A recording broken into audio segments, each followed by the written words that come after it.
Sejam muito bem-vindos a mais um episódio do Giral Podcast. Você já parou para se perguntar por que certos bairros são os primeiros a alagar?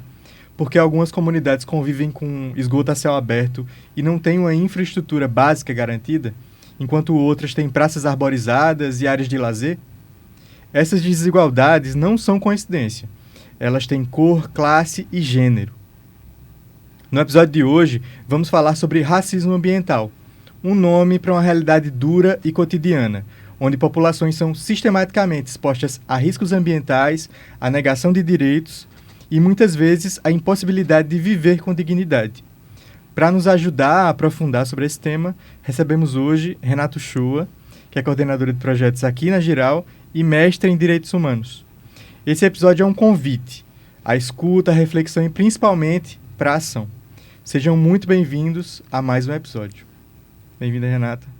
Obrigada, Menor. É um prazer estar aqui também. É uma alegria, na verdade, tratar dessa temática. Eu costumo dizer que essa temática é um compromisso de vida meu, sabe? Eu tento fugir de todo jeito, mas quando o convite vem, eu me sinto obrigada a fazer isso, sabe? É importante o que a gente está fazendo aqui hoje. A gente se sente grato pela tua presença e disponibilidade, Renata. Antes da gente entrar no papo, eu queria chamar o pessoal para seguir a gente nas redes sociais. No Instagram, @giral.ong, no Facebook, org.giral e no YouTube, @onggiral. Lá você encontra todos os conteúdos da gente, cortes do podcast, inclusive as ações de projetos que a gente tem desenvolvido, né? Mas vamos lá, Renata. Para começar, eu queria que a gente trabalhasse de forma bem didática hoje, assim, para que todo mundo entendesse o tema, né? O que é racismo ambiental e por que é importante nomear ele assim? Então, a gente é um país de muita vulnerabilidade, né? E vulnerabilidade por vulnerabilidade, a gente consegue fazer marcadores de raça, por exemplo. Pessoas brancas, pessoas pardas, pessoas negras, pessoas amarelas e indígenas.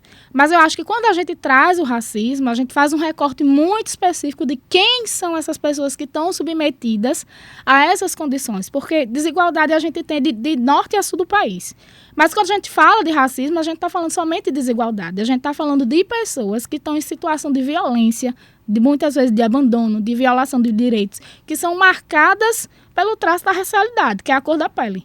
Então, a gente faz esse recorte específico para essas comunidades tradicionais, quilombolas, para as pessoas negras, né? Que aí, quando a gente fala pessoas negras, a gente engloba pardos e negros. E aí também tem as pessoas indígenas. Então, a gente faz esse recorte muito específico para essa população. Por isso que é importante trazer o racismo à frente e refletir, né? O que é o racismo? Quando a gente reflete sobre racismo, a gente reflete sobre um ato de violência. Um ato de violência contra quem?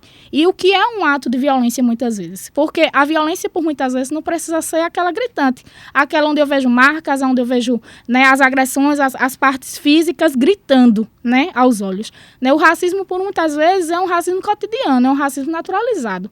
É a negligência, é o abandono, é a falta de políticas públicas, é a invisibilidade, é a naturalização dessa violência para nós também, enquanto pessoas humanas, né? Porque a naturalização e o abandono não vem somente do poder público. Eu acho que o compromisso de se falar de racismo e de combater o racismo é também de pessoas brancas que criaram o racismo também. Né? E aí, quando a gente faz esse recorte do racismo, a gente desenha tudo isso. Quem são essas pessoas? Né? E dá visibilidade a isso. E acho que dar visibilidade, fazer esse recorte é super importante. Porque mais de 50% da população que a gente tem no Brasil são de pessoas pardas e negras. E majoritariamente de mulheres. E aí, quando a gente faz esse recorte, a gente desenha bem quem são essas pessoas que estão em situação de racismo ambiental. E quando a gente fala de ambiental, a gente não está falando somente de eventos climáticos, por exemplo, que é inundações, enchentes, desmoronamentos que acontecem em períodos de inverno, por exemplo, que é algo bem comum, né, na nossa realidade, principalmente aqui em Pernambuco. A gente convive com muito deslizamento de barreira, inundação nas cidades, mas eu acho que a gente deveria trazer essa questão do ambiente para onde a gente está inserido. Porque para a gente viver o racismo ambiental, eu digo a gente, não somos nós, mas as pessoas que estão inseridas nesse recorte, as pessoas pardas e negras, né, não precisam necessariamente estar inseridas nessas zonas de risco, embora sejam grande parte da população. Né? A gente convive cotidianamente, vou dar um exemplo muito prático para a gente ser bem didático, a gente convive cotidianamente aqui com o racismo ambiental na cidade de Glória do Goitá, que é um município pequeno e interiorizado. Então, assim, desenhar esse recorte de racismo ambiental, eu acho que é aproximar essa temática das pessoas, também, para que as pessoas se coloquem nesse lugar. E falar de racismo também é importante a gente trazer alguns elementos como é que eu me identifico racialmente falando. Porque para eu entender de racismo, eu preciso entender da minha localização social, eu preciso entender da minha identidade racial também. Então, eu preciso ter esses marcadores muito claros para entender o que é o racismo ambiental. Né? Então, é muito complexo porque envolve outras categorias que precisam ser trabalhadas socialmente falando em diversas esferas, seja na saúde, seja na educação, seja na assistência, seja no terceiro setor. Então, assim, é uma temática que grita para a gente o tempo todo nessa necessidade de abordagem, né? Então, é muito complexo falar e, assim, falar disso de forma didática é desconstruir o que a mídia diz para a gente. Que o racismo ambiental acontece nas inundações, quando a Amazônia está sendo desmatada, quando o incêndio está tomando conta das florestas, e não é isso. O que pega as pessoas cotidianamente é a violação do direito à moradia, do saneamento básico, do acesso à água, à iluminação, calçamento público. Isso é o racismo ambiental no cotidiano das pessoas. E a gente vive isso de norte a sul no país, principalmente no Nordeste. Né, que a gente tem aí altos índices aí por muitos e muitos anos dizendo que é uma das regiões mais vulneráveis, né, o Norte e o Nordeste. Então, quando a gente olha para essa realidade, eu acho que fica mais próximo da gente, a gente consegue enxergar melhor o que é o racismo ambiental para o lugar onde a gente está inserido. Tem uma coisa interessante, Renato, que eu acho que dá para a gente puxar já agora, que é pensar o que é meio ambiente. Né? Que tem aquela coisa de... Eu acho que isso é muito anos 90, né? De pensar que meio ambiente é lá fora, a floresta, as matas, a natureza. E a gente se coloca fora dessa questão, né? Desse conceito. E aí, quando a gente fala de racismo ambiental, a gente está falando de tudo, né? Exatamente. A gente está falando do ambiente onde a gente está inserido, né?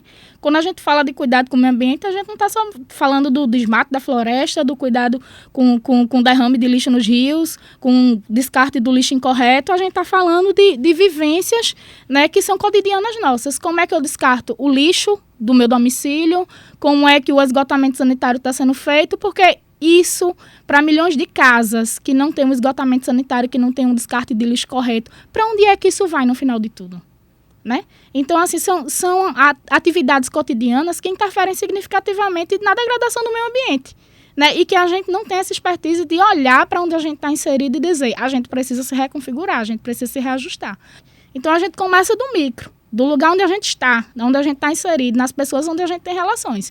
Então, a gente começa a construir esse pensamento no pequenininho, para que no grande a gente consiga despertar esse exercício de consciência cotidiano, para que a gente tenha mais cuidado, não somente com o meio ambiente, mas com a cidade, com o espaço que a gente está inserido. Porque acho que a gente faz um debate pouco sobre direito à cidade, por exemplo.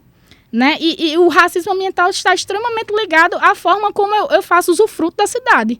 As políticas que eu acesso, o transporte que eu consigo acessar, as políticas de coleta de lixo, saneamento básico, esgotamento sanitário, enfim. Então, isso está muito relacionado ao debate das cidades. Então, como é que eu faço usufruto e manutenção dessas cidades, por exemplo? Então, isso é muito próximo, sabe? É um exercício cotidiano que a gente precisa aprender a se reeducar. Né? E a gente começa a fazer isso no nosso convívio, onde a gente tem mais intimidade, onde a gente tem laços, onde a gente tem relações. Porque especificamente essas populações, né, nesse recorte, elas têm essa tendência a sofrer esse racismo ambiental? A gente sofre principalmente pela falta de identificação racial, por exemplo. Primeiro, eu não me identifico racialmente como uma pessoa parda ou negra. Isso já é uma dificuldade, porque eu não já me vejo naquele lugar.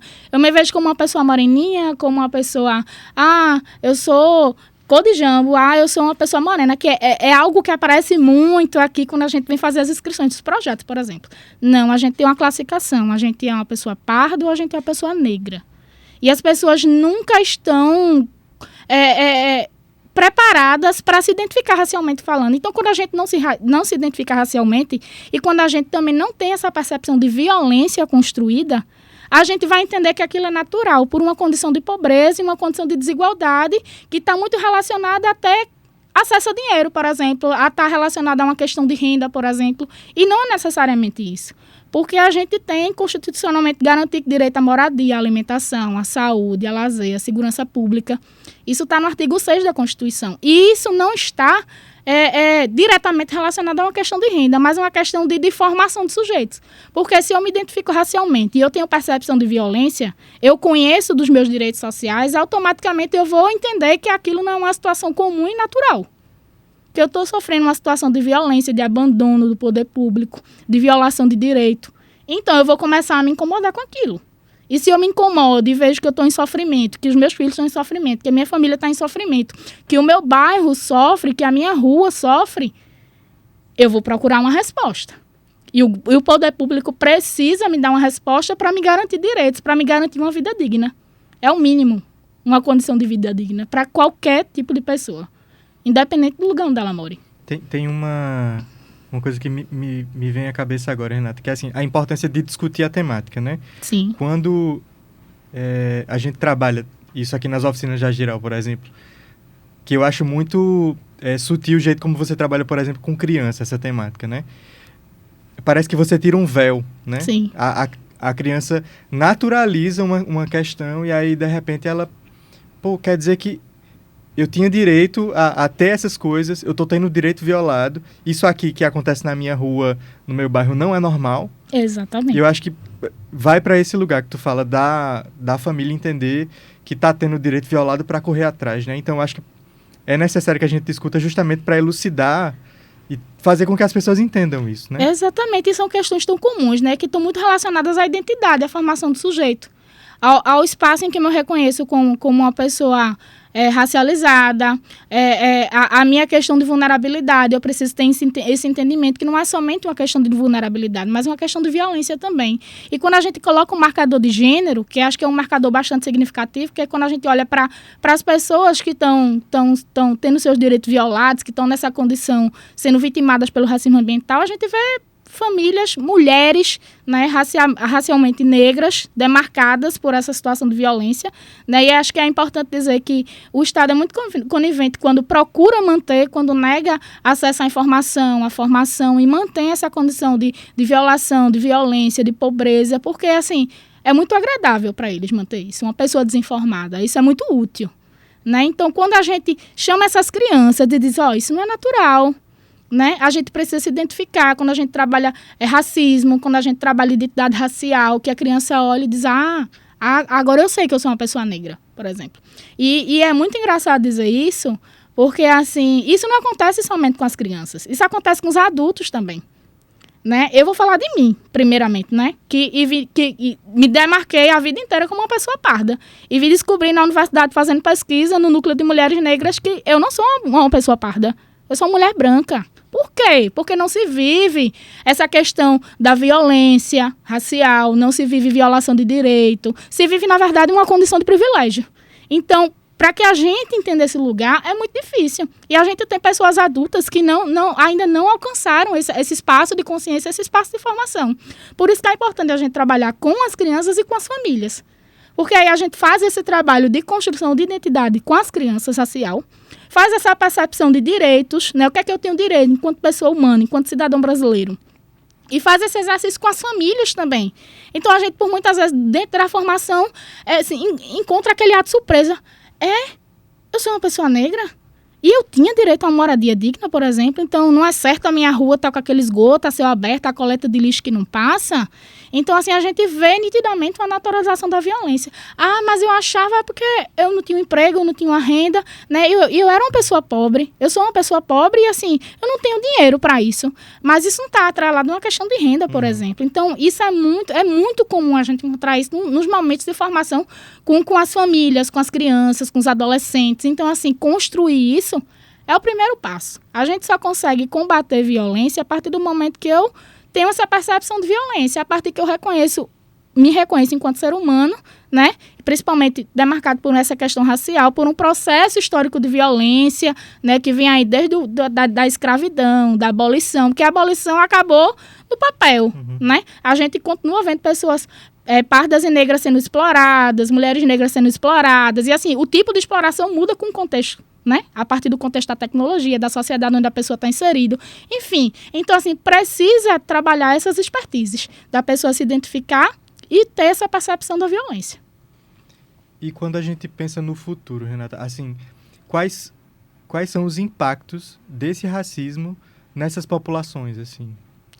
A gente tem um impacto muito significativo, porque não é só aquele impacto direto na condição de vida, mas eu acho que o racismo, né, na sua grande esfera, assim, falando dele de uma forma mais generalizada, eu acho que ele afeta a identidade, afeta a possibilidade da formação humana, afeta a saúde mental. São várias questões que estão sendo discutidas nessa questão de quais são as consequências disso, né? E quando a gente fala das consequências, isso não é só uma consequência de corpo humano, isso é uma consequência social também, né? Porque aí vai limitar muito o que é que eu tenho acesso, o que é que eu tenho direito, né? Quais são os espaços que eu consigo transitar ou usufruir. Então, isso está muito relacionado à cor de pele também, né? A gente vê, por exemplo, a universidade pública precisar ter cotas para garantir minimamente que pessoas pretas tenham acesso ao ensino superior.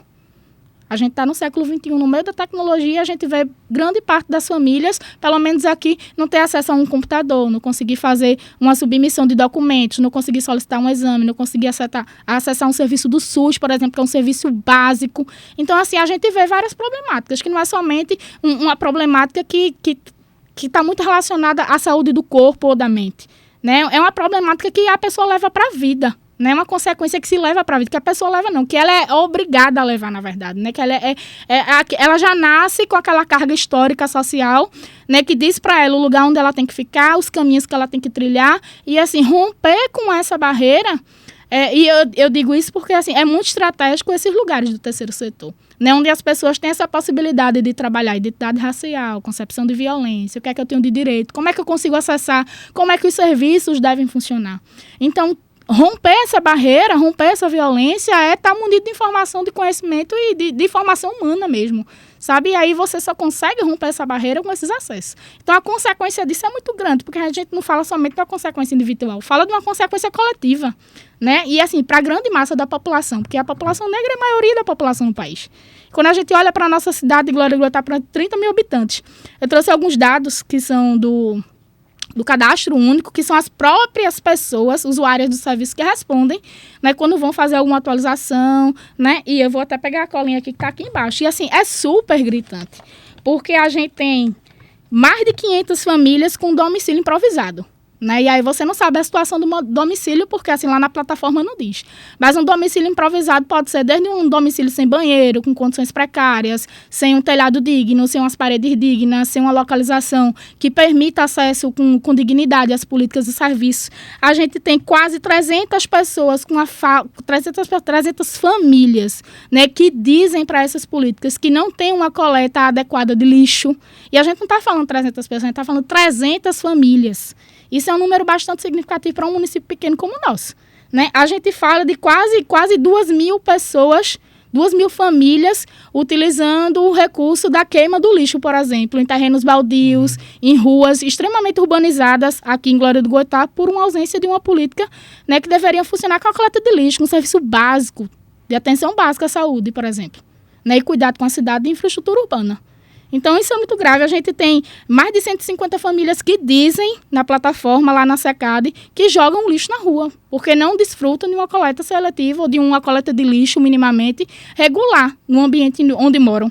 A gente, quando fala disso, fala somente de coleta de lixo. Quando a gente fala, por exemplo, de esgotamento sanitário, mais de 300 famílias dizem que convivem diretamente com esgoto a céu aberto.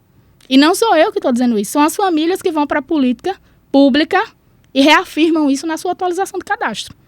E acho que isso não é um número, não é nem significativo para as pessoas que não têm consciência do ambiente onde moram.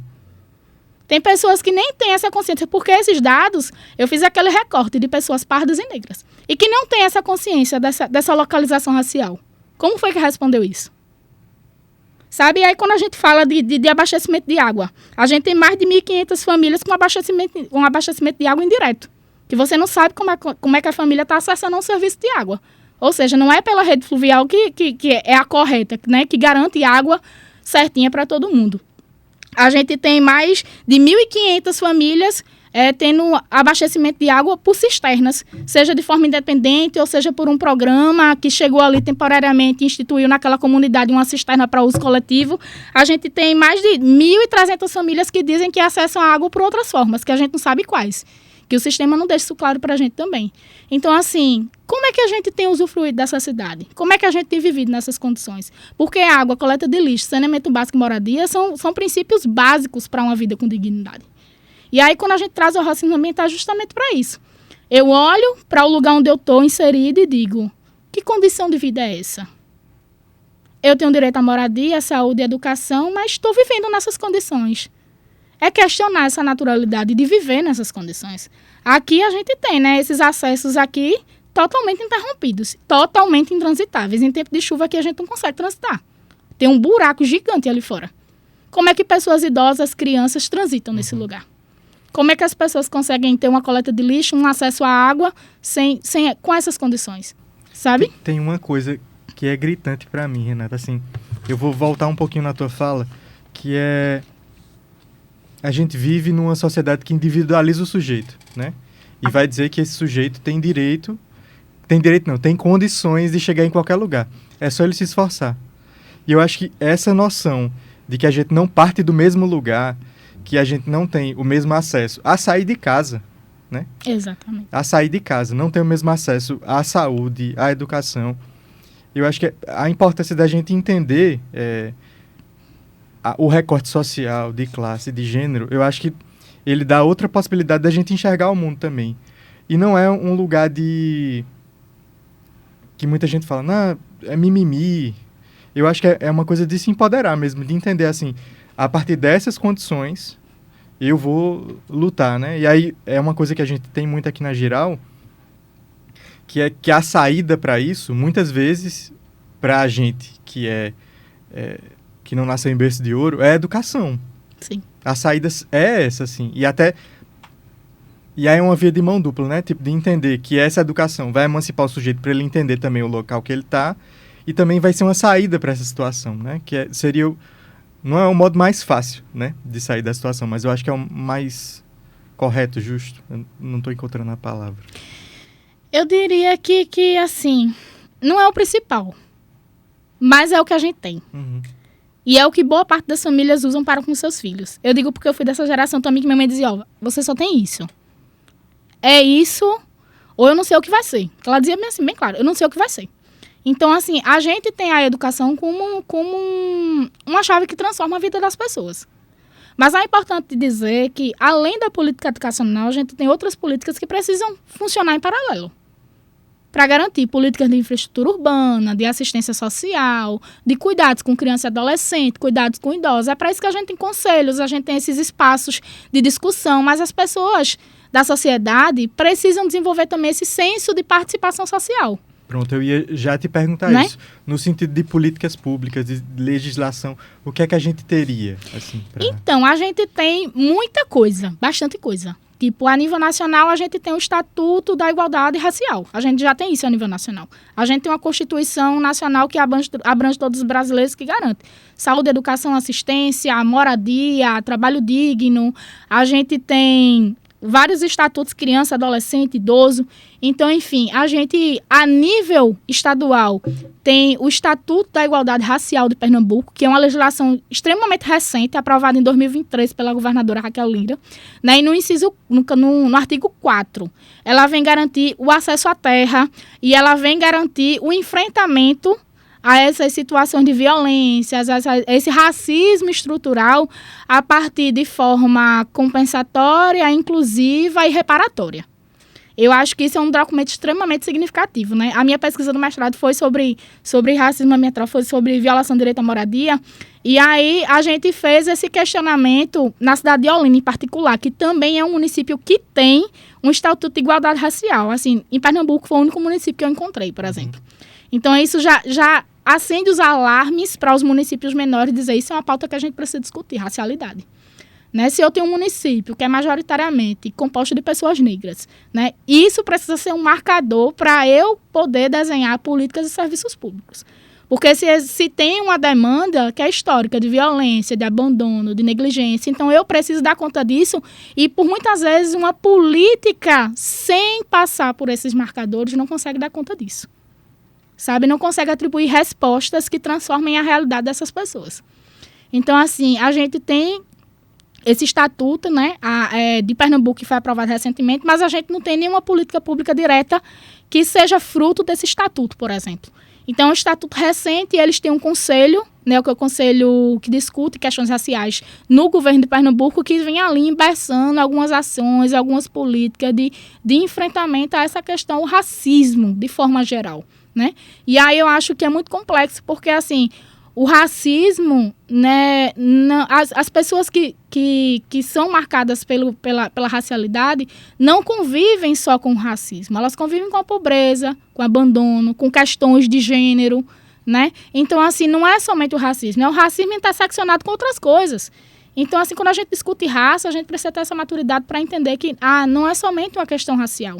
Às vezes é uma questão racial, é uma questão de gênero, é um demarcante de pobreza, é um demarcante de desemprego. Por quê? Sabe? Porque por muitas vezes está atrelado à racialidade também. Então, assim, é muito complexo discutir racialidade, né? Então, assim, aqui no município de Glória, até o momento, assim, no meu conhecimento, eu nunca vi nada que trate, nenhuma legislação municipal que trate de questão racial ou conselho ou algo do tipo. Eu fiquei muito feliz essa semana que eu descobri que agora tem um conselho de habitação. Então, assim, talvez seja um espaço estratégico para a gente poder discutir saneamento básico, condição de moradia, acesso a políticas públicas e minimamente tocar nessa questão racial. Porque acho que quando a gente faz o recorte dessas pessoas que estão em vulnerabilidade, que estão em violação de direito, a gente olha para essas pessoas e existe um marcador que é a pele. Então, assim, como é que eu atribuo respostas a isso? Porque não é somente oportunizar essas condições, é olhar para essas pessoas e dizer como é que eu formo pessoas socialmente e politicamente falando. Né? Porque garantir educação é garantir isso, é garantir formação plena e integral do sujeito. E dar conta disso precisa dessa especificidade também, do gênero, da raça, da classe social, enfim, de todos esses marcadores, para que a gente consiga desenvolver plenamente a pessoa que está inserida nessa condição de violação de direito. Renata, nesse teu movimento de pesquisa, tu conseguiu identificar, assim, exemplos mais concretos de organizações, redes, ou até comunidades, assim, que tenham tido esse enfrentamento, eu acho que direto, assim, de dizer, ó, a gente está sofrendo racismo ambiental, ou a gente está combatendo isso? Majoritariamente, sabe quem faz isso? Terceiro setor. Movimentos sociais e organizações sociais é quem fazem esse enfrentamento direto. É quem escreve em projeto, é quem busca fazer formações de base comunitária, é quem entra nas comunidades para dizer, ó, isso aqui não é natural, isso aqui não é normal. Tu tem tal e tal direito, sabia disso? E por muitas vezes as pessoas desconhecem. Por muitas vezes desconhecem a sua racialidade também. Desconhecem essa desigualdade de gênero, acham a pobreza algo muito natural, o desemprego algo muito natural também. A não oportunidade de ter acesso à educação, algo natural também da sua condição de pobreza. Então, trabalhar isso é muito complexo. E quem está inserido nesses ambientes é o terceiro setor. São os movimentos sociais que estão ali para garantir direito, para falar do trabalhador, para falar de questões de gênero, para falar de questões de raça.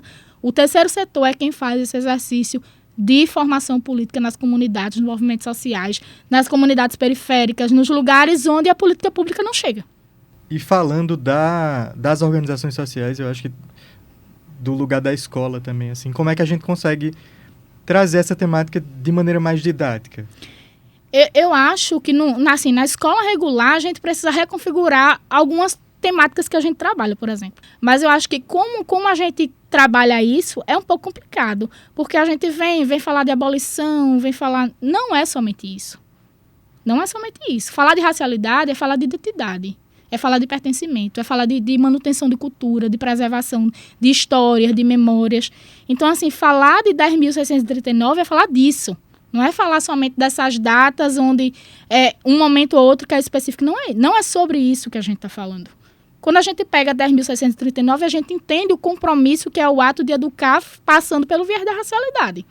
Então, o que falta por muitas vezes é a gente pegar aquilo dali, ler, entender que o nosso compromisso de educar está muito além de passar por uma data comemorativa, por exemplo. Quando a gente trata de questões de meio ambiente, a gente não está tratando somente de preservar o rio ou não jogar o lixo. Não é somente isso.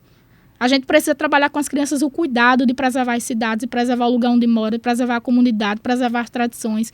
Como é que eu olho para o lugar onde eu estou inserido? Quais são os direitos que eu tenho que não estão sendo violados, por exemplo? A gente precisa reconfigurar o nosso formato de trabalho. Sabe? Quando a gente faz isso, a gente tem uma política pública educacional muito mais eficaz. Porque aí está formando pessoas, está formando subjetividades. Né? A gente não está somente... Chegou aquela data, pronto, a gente fez esse compromisso, cumpriu, a gente trabalhou. Não é isso. Que é o que o terceiro setor faz muito bem.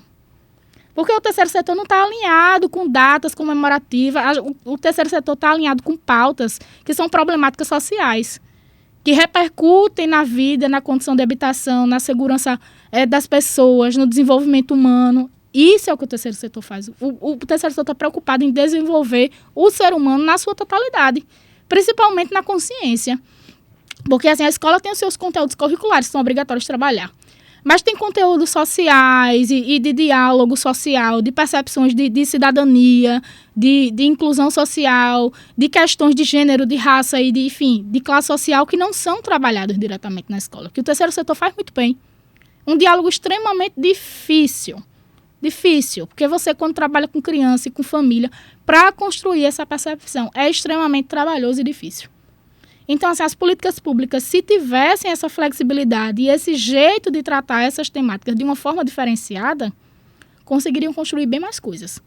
E, assim, a gente tem uma lei que é de 2019, não vou conseguir dizer o número agora, que garante a presença multidisciplinar de alguns profissionais na escola, como assistente social e psicólogo. Então, se a gente tivesse esses profissionais operando na rede pública, por exemplo, já seria bem significativo, sabe? Já seriam profissionais específicos para trabalhar a dimensão política, por exemplo, dos alunos, dos professores, das famílias que estão ali inseridas. Então, eu tive uma experiência no Colégio de Aplicação da Universidade Federal de Pernambuco e lá tem assistente social. Então, assim, quando eu fiz faculdade, foi a única escola em Pernambuco que tinha assistente social fazendo esse trabalho de formação política com os alunos, com as famílias, com o corpo docente. E, assim, um trabalho extremamente difícil. Difícil. Trabalho de base. Você trabalhar com pessoas adultas já formadas, inseridas ali naquela sua disciplina já fixa. E você trabalhar e dizer, esses marcadores sociais aqui são importantes para a gente conseguir garantir acesso, discutir pobreza, desigualdade, garantia de oportunidade. A gente precisa passar por isso também nas disciplinas que as crianças cursam dentro da sala de aula. Então, fazer isso, demanda profissional, demanda gente, demanda um esforço muito grande, metodológico, de recurso. E, assim, demanda o engajamento na comunidade com as famílias também. E, por muitas vezes, a escola e o profissional está cansado, ou não tem energia, ou não tem a expertise de olhar com muito cuidado para essa pauta. E se você pensar, até a própria população, é incômodo discutir Sim. isso, assim. É um lugar de mexer com muitas feridas, né? Eu acho que muitas questões, assim. E aí, muitas vezes, a pessoa decide virar as costas para isso. Isso é besteira. Tô preocupado com outras questões, né? E realmente está, né? Uhum. Tem outras coisas para se preocupar. Para discutir racialidade, gênero, classe, enfim. Essas outras coisas são muito discutidas na universidade, muito discutidas no terceiro setor, mas eu acho que tem uma dificuldade de tocar e chegar na população justamente porque a população já está sendo explorada, está muito cansada. Então, é um trabalho de formiguinha mesmo, esse trabalho de base, né? E acho que é um lugar de reviver o sentimento de dor, porque quando você está tão naturalizado a viver aquilo, é tão comum, tão natural, que quando você para, você olha, você sente a dor, o quanto aquilo lhe atravessa. Então, assim, não é fácil ficar nesse lugar de olhar e dizer, gente, eu estou passando por isso. Não é fácil. Como é que eu saio disso, por exemplo? E por muitas vezes a saída é um caminho muito difícil. A chegada até um serviço público, a garantia do direito, é muito difícil. E aí acho que a gente conta muito com esse despreparo profissional dos atendentes que estão nas políticas, nas pontas que recebem essas pessoas. Que não tem essa acessibilidade que o terceiro setor tem, por exemplo. Que não tem essa capacidade de enxergar e ver que, além daquela violação de direito, existe um sofrimento, existe uma dor, existe uma revitimização daquela pessoa quando toca naquele lugar e que aquela pessoa precisa de cuidados, e não é somente da garantia do direito, não, é de cuidado enquanto pessoa humana mesmo. De olhar e dizer, gente, a gente precisa ser cuidado. E é muito difícil encontrar profissionais assim também. Tua formação é em serviço social, né, Renata? É. E aí eu acho que esse profissional especificamente, que vai estar nessa ponta de lidar com essas pessoas, tem uma missão hercúlea, assim, Sim. né? Como é que na assistência básica você vai estar fazendo um trabalho que não é assistencialista, né? Tipo, Exatamente. de colocar a pessoa nesse lugar de direito. Ó, tu tem esses direitos aqui. Exatamente. E não é só, tipo, dar uma cesta básica. Exatamente. Encaminhar a pessoa para um serviço. É outra coisa, né? Eu costumo dizer, Menon, que uma das dimensões mais importantes que nós, como assistentes sociais, temos é a dimensão política, que é a dimensão que dialoga com as pessoas, que é a dimensão que forma politicamente e culturalmente as pessoas. Essa é a principal dimensão. Porque os meios para garantir um acesso a um benefício, a uma política pública, a gente já tem. E a gente só consegue transformar da realidade com acesso à educação, com acesso à informação, com formação política. Então, essa é uma das principais dimensões da atuação do assistente social. Sem conseguir formar opinião pública, sem conseguir formar pessoas, sem conseguir coletividade, a gente não consegue mudança. Não consegue. Essa é uma das principais dimensões. Principais. Perfeito. E não somente para nós que somos assistentes sociais, não. Isso precisa ser um viés de trabalho para todo profissional que está inserido numa política pública, seja na área da psicologia, seja na área do serviço social, seja na área da educação. Sem formar coletividade, sem formar essa concepção de sujeito, de direitos e de violação e de concepção de violência, a gente não consegue mudança. E uma pessoa só não faz mudança. Precisa de coletividade. Perfeito. Ótima colocação. Eu vou dar uma chamada para o pessoal seguir a gente nas redes sociais para a gente continuar o papo da gente, Renata. No Instagram, acompanha a gente no @giral.ong, no Facebook, org.giral e no YouTube, @onggiral. Levando para outro viés, Renata. A gente já falou que o racismo ambiental ele não está diretamente ligado só a questões ambientais, assim, como enchentes, inundações, enfim.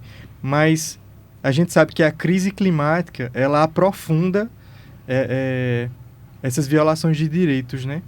Frente a isso, atualmente, assim, no que é que a crise climática aprofunda? Eu acho que a gente tem um agravamento sistemático das violações, né, e da desigualdade. O que já é muito desigual, injusto, eu acho que se torna ainda mais distante e gritante. Porque uma pessoa que vive nessas condições de habitação e de moradia, conviver anualmente com enchente, como é que a pessoa consegue conviver? Perdendo tudo toda vez que chove, toda vez no inverno, chegou, perdeu tudo. Ou chega o período de verão, como é que a pessoa convive com a seca, sem um acesso à água? Como é que a pessoa toma banho? Como é que a pessoa come? Como é que a pessoa cuida das crianças e da casa? Enfim, como é que fica essa questão do acesso? Né? Então, assim, algo que já é bem desigual e bem difícil de acessar e que já chega com muita limitação, com o agravamento das questões climáticas, da poluição do meio ambiente, da dificuldade do acesso à água, essas questões climáticas só vêm agravar. O que já é muito desigual e tornar o direito que já está distante, muito mais distante. E coloca aquelas pessoas numa condição de vulnerabilidade ainda maior.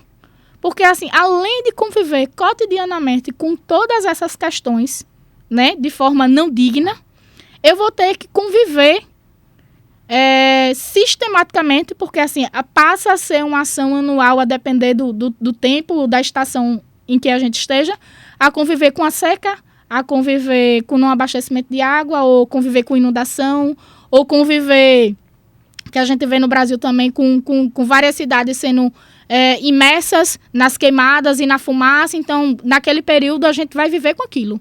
Então, assim, o que já é muito ruim torna-se cada vez pior. E assim, como é que as políticas públicas que nós temos, que não dá conta daquilo que já é desigual, vai dar conta disso? A seca dá para conviver. Do jeito certo, com as políticas públicas certas, dá para conviver.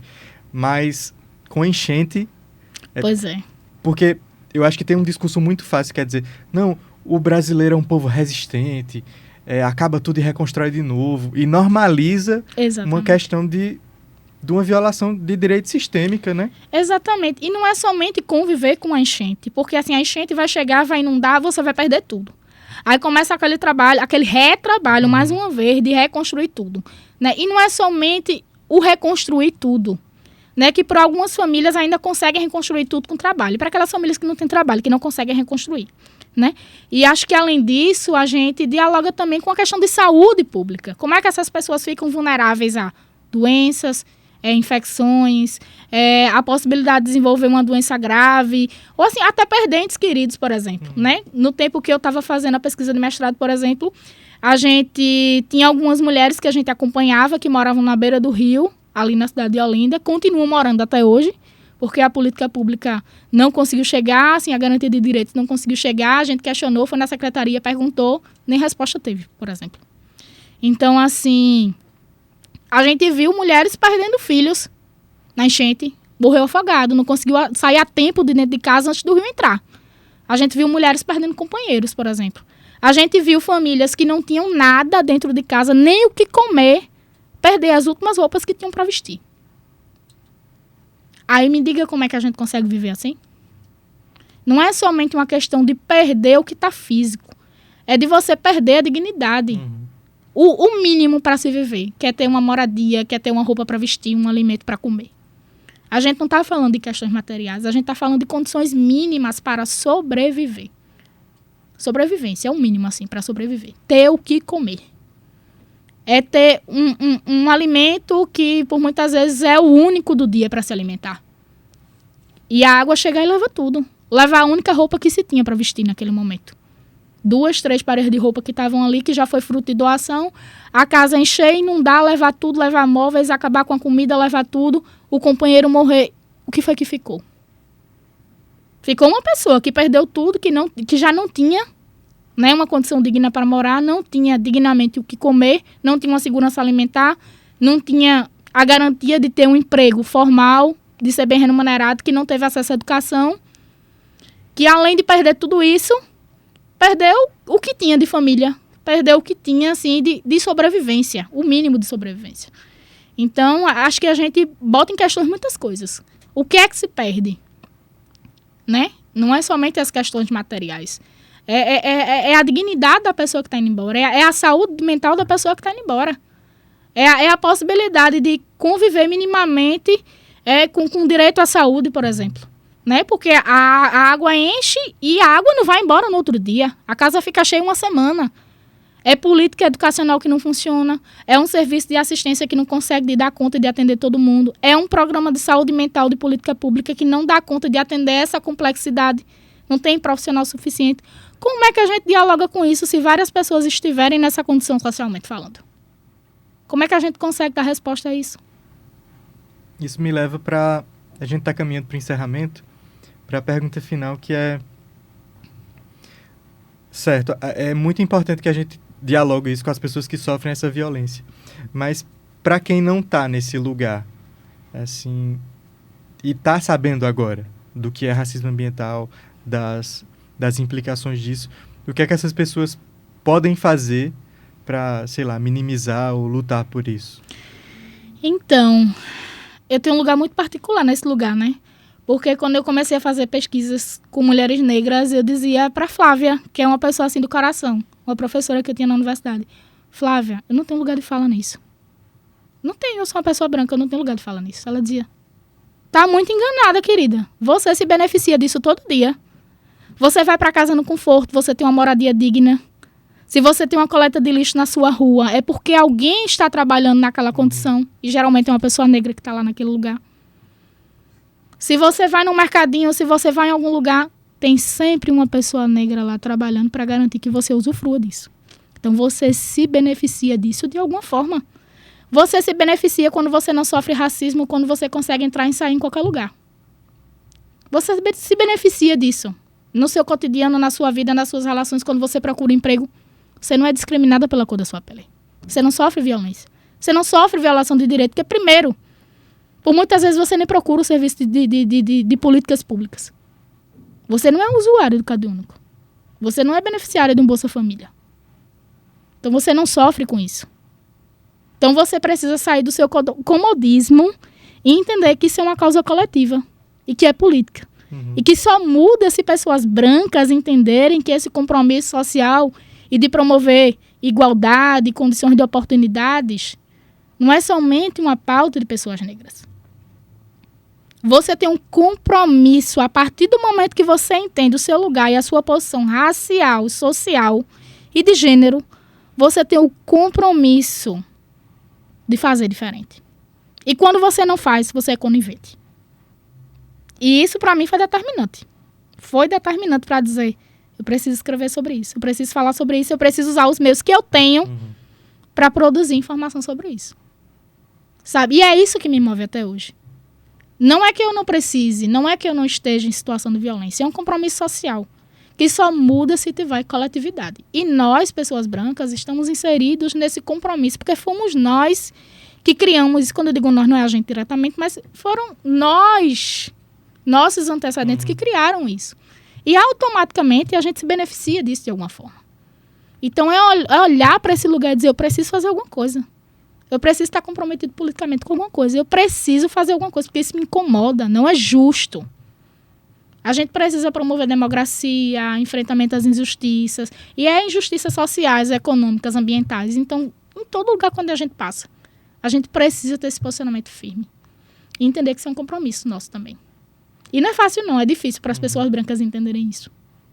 É difícil. Perfeito. Eu resisti bastante. Mas ela dizia, você agora sabe, você agora não pode.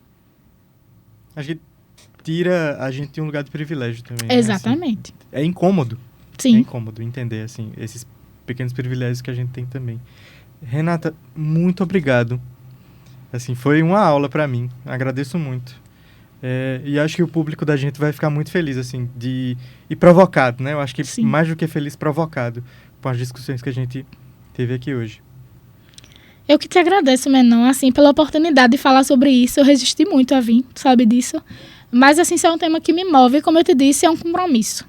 E depois que a gente entende, a gente precisa politicamente estar bem, sabe? Demarcado. E dizer para as pessoas que a gente não está inserido, mas a gente precisa estar comprometido. Se a gente trabalha com enfrentamento, com violação de direito, com garantia de direitos, a gente precisa politicamente estar bem posicionado, sabe? Então, é um prazer estar aqui discutindo esse tema. É assim, eu levo esse tema para a vida. Então, fico sempre à disposição. É uma alegria estar aqui com vocês discutindo isso hoje. Obrigado, Renata. Gente, a gente está encerrando esse episódio e nos vemos no próximo episódio do Giral Podcast. Até lá.